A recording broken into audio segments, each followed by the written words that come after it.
Hello, English learners, and welcome to another great podcast with EnglishPod. My name is Marco. And I'm Erica. And today we have another really great lesson for you, elementary lesson. That's right, and it's another lesson about money. We have no money here at EnglishPod. We are in debt here. In debt. Yes. Okay, in debt. So what does that mean? Why don't you tell us? If I owe you money, I'm in debt. In debt. In fact, I think I am in debt to you. You owe me $2.50 for a Coke Zero today. That's true. All right. Okay, so let's get started. Let's take a look at our vocabulary preview. Vocabulary preview. We have two words today in our vocabulary preview, and the first one is recession. Recession. Recession. Recession. So, recession. Everyone's talking about it right now, and what does it mean? I don't know. That's your job. I don't know. I really don't know. Why don't you tell me, Erica, because this isn't my topic for today. Okay. Recession is a period of time when the economy of a country is doing badly. In a recession, the country is making less money. That's true. So maybe we can give a few examples of things that happen in a recession to show the meaning of this a little bit better. Right. So, for example, in a recession, many people lose their jobs. Because companies might close or go bankrupt. Exactly. And also, people start spending less money. That's true. And the stock prices of companies fall pretty fall. Yeah, they fall a lot, hey? Yeah. And that's what's going on now in the United States. Very true. Okay, so let's take a look at our second word, and it has to do with recession. It's broke. Broke. Broke. I'm broke. Broke, it means that you have no money. You're broke. I'm broke. Right, so these are our two words for vocabulary preview today, and you're going to hear them in the dialogue. This dialogue is about a man who is in debt. He's broke. Let's find out what happens.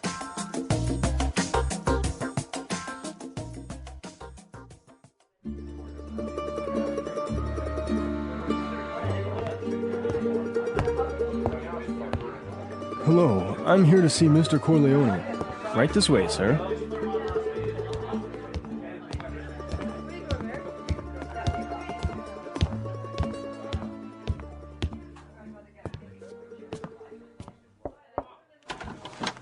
Charlie, what can I do for you? Mr. Corleone, I'm really sorry to trouble you, but I need your help. Anything for you, Charlie. Your father was like a brother to me. Well, sir, you see, this recession has hit me pretty hard. I lost my job and I'm in a lot of debt. I see. Yeah, you know, I've got credit card bills, car payments, I've got to pay my mortgage. And on top of all that, I have to pay my son's college tuition. So you're asking for a loan? Well, I just thought maybe you could help me out.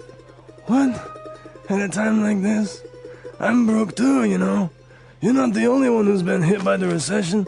I lost half my money and the stock market crashed. Go on, get out of here.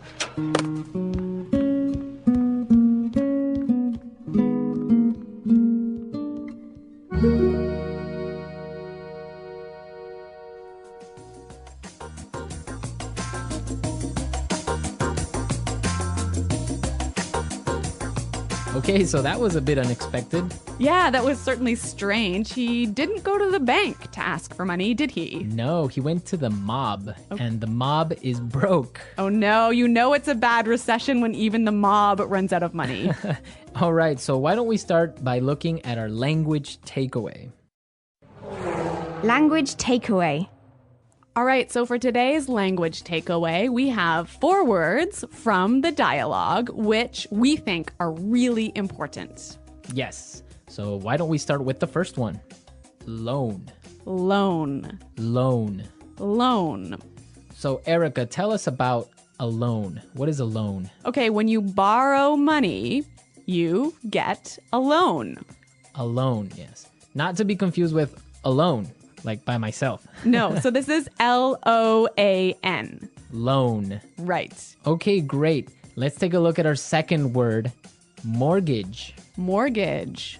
Mortgage. Mortgage. Now, this is very common. I'm sure many of you have mortgages.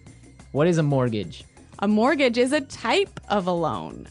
Basically, it's a loan that helps you to buy a house. A house or a property. Yeah. So this is a funny word. I mean, there's this strange mortgage with a T. Yeah, it has a T in it, but you don't pronounce it. You say mortgage. Mortgage. So not mortgage. Not mortgage. Mortgage. Mortgage. Yeah. I had trouble spelling that one for this lesson, so I learned it well now. Okay. Let's move to our third word today. Hit me pretty hard. Hit me pretty hard. Hit me pretty hard. Hit me pretty hard. I think we have some examples that will help us understand this phrase. Example 1. My divorce hit me pretty hard. I'm so depressed. Example 2. This cold has hit me pretty hard. I've been in bed for a week. Example 3. The news of Fluffy's death hit me pretty hard. I've been crying for days. Okay, so that's a lot clearer. Yeah. Great. Why don't we take a look at our last word for language takeaway? Tuition. Tuition. Tuition. Tuition. So this is the money you have to pay to your school so that you can study there. Right. Usually it's in college, right? Or university. Yeah, but sometimes in some countries you have to pay tuition for public school. Okay, great. So it's time to listen to our dialogue again, and it's going to be slower so we can listen to all the words that we just talked about.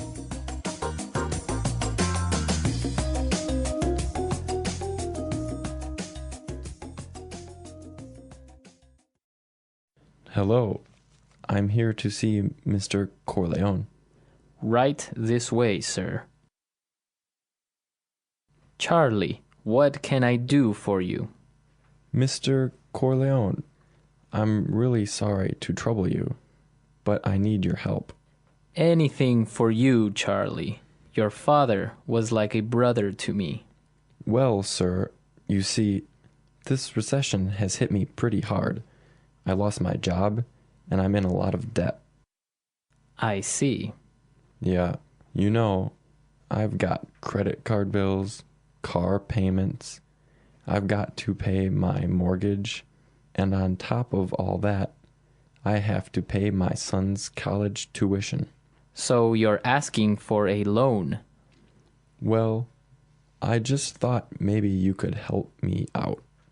What? At a time like this? I'm broke too, you know. You're not the only one who has been hit by the recession. I lost half my money in the stock market crash. Go on, get out of here.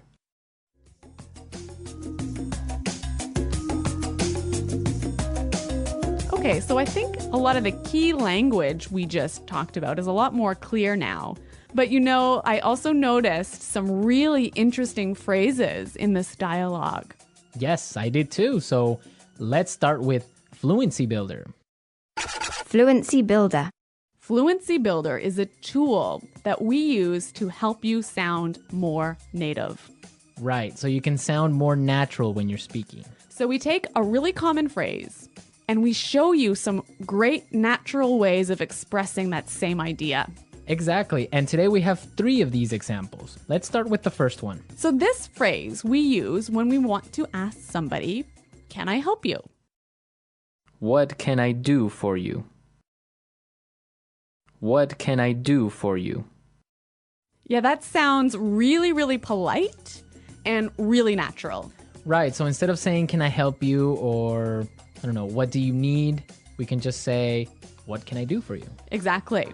Great. So let's move to our second phrase. This phrase we use when we need something, when we want to say, I'm sorry to bother you. Or, I'm sorry to interrupt. Okay, let's listen.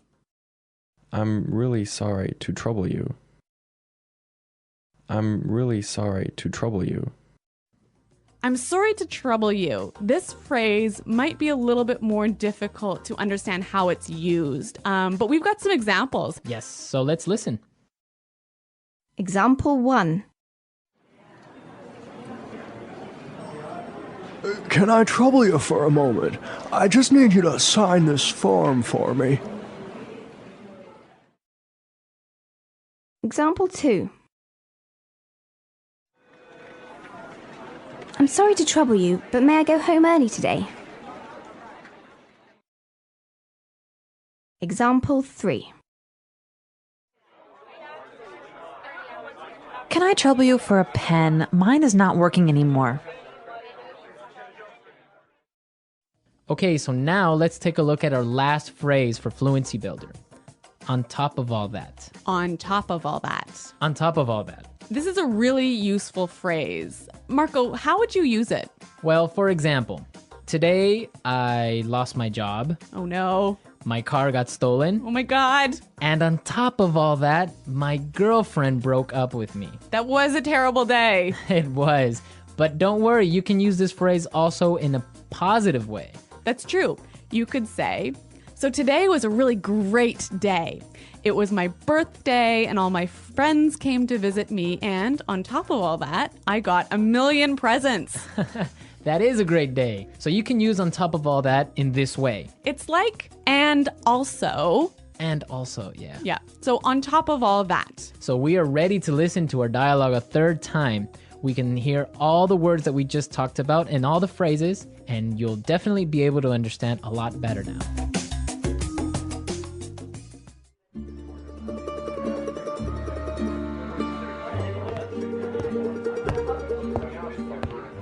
Hello, I'm here to see Mr. Corleone.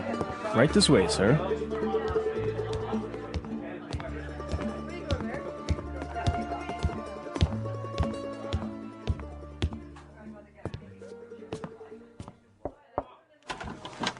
Johnny, what can I do for you? Mr. Corleone, I'm really sorry to trouble you, but I need your help. Anything for you, Johnny. Your father was like a brother to me. Well, sir, you see, this recession has hit me pretty hard. I lost my job and I'm in a lot of debt. I see. Yeah, you know, I've got credit card bills, car payments, I've got to pay my mortgage, and on top of all that, I have to pay my son's college tuition. So you're asking for a loan? Well, I just thought maybe you could help me out. What? At a time like this? I'm broke too, you know. You're not the only one who's been hit by the recession. I lost half my money and the stock market crashed. Go on, get out of here.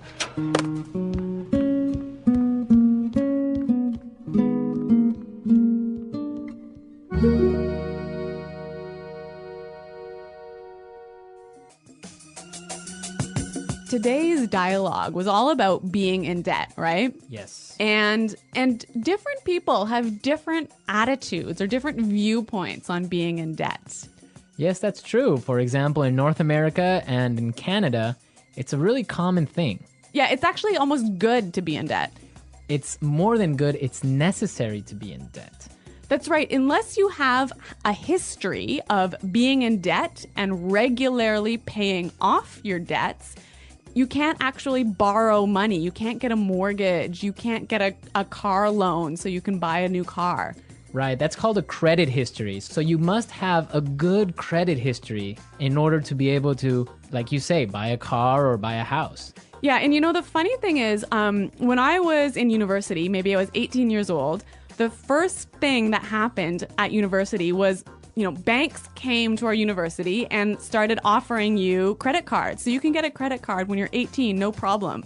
And not only do they offer you credit cards, they give you like free gifts if you sign up for a credit card. I know, they really want you to have a credit card. Of course, they want you to spend more money. That's the trick. Yeah, but you know what? It's totally different. In Europe, for example, I used to live in Switzerland, and they're really careful with debt. Like, it's a bad thing to be in debt. Well, yeah, I mean, it's bad to be in debt, definitely. For example, if I want to have a credit card in Switzerland, and let's say I want to have a limit of 500 francs that I can spend every month, I need to put in my bank account 700 francs before I can even spend that credit card money. So it's totally opposite from North America.